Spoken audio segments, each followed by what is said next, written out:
Cincinnati went 5-7 last year. Their head coach is Scott Satterfield. Needless to say, it's not been the smoothest transition to power conference play for Cincinnati. They've had a couple years under 500. It's been pretty clear the talent on the roster hasn't been up to snuff to compete week in and week out against these power teams. I do think it's slowly getting there. The real question is this the year it is here? Their quarterback is Brendan Sorsby, who had 2,800 yards last year through 18 touchdowns and 7 picks. Can run a little bit. He added 9 rushing touchdowns.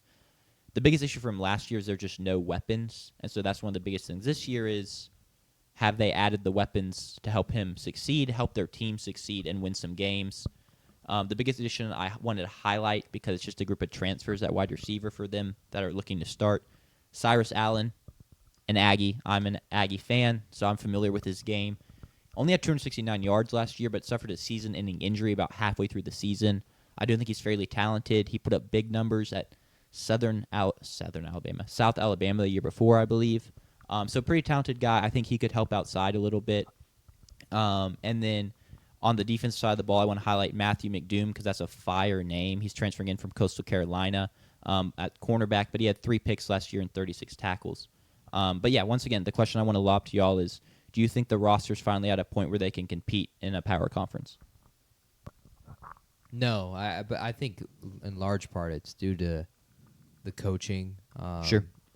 Scott Satterfield, point blank, is not as good as their prior coach, who I just had, Luke Fickell.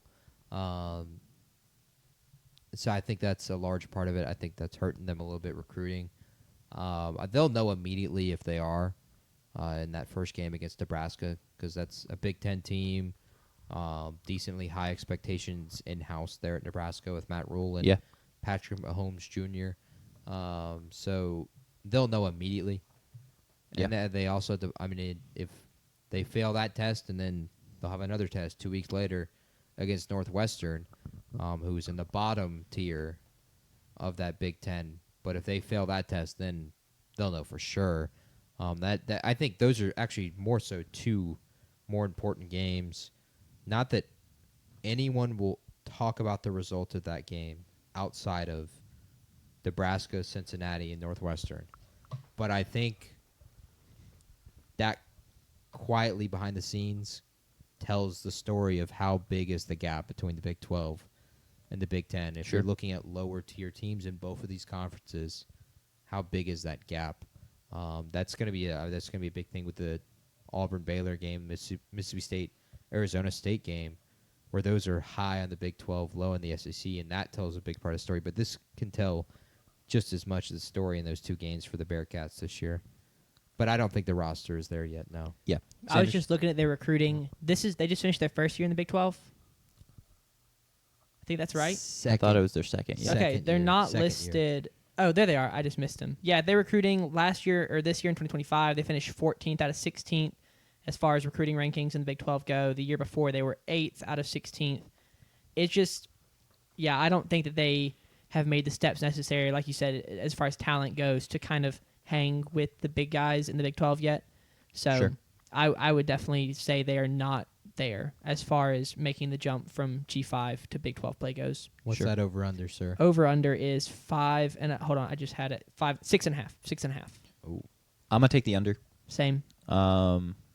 I could see a 6-win season happening, I guess, but it's just an incomplete roster in my opinion, and I agree with JP. Scott Satterfield is not a head coach that I really trust to lead a team through adversity and find some big wins when maybe the talent is stacked against them. So I'm taking the under. Yeah, and they're bottom 10. Or not bottom 10. They are bottom 10, yes, but they're 10th best odds in the Big 12. And in a 16-team conference that plays 9 conference games, that's probably more losses than wins. So I would favor the under as well there. Yeah, especially, you have Nebraska's. I'm not high on Nebraska, but I do imagine Nebraska's not going to be an easy out-of-conference game. You do get them at home, but we'll see how that goes. That'll be interesting. Will that make the quad box Cincinnati, Nebraska? Week 1's got some heaters. Probably not. Yeah, it'll be interesting.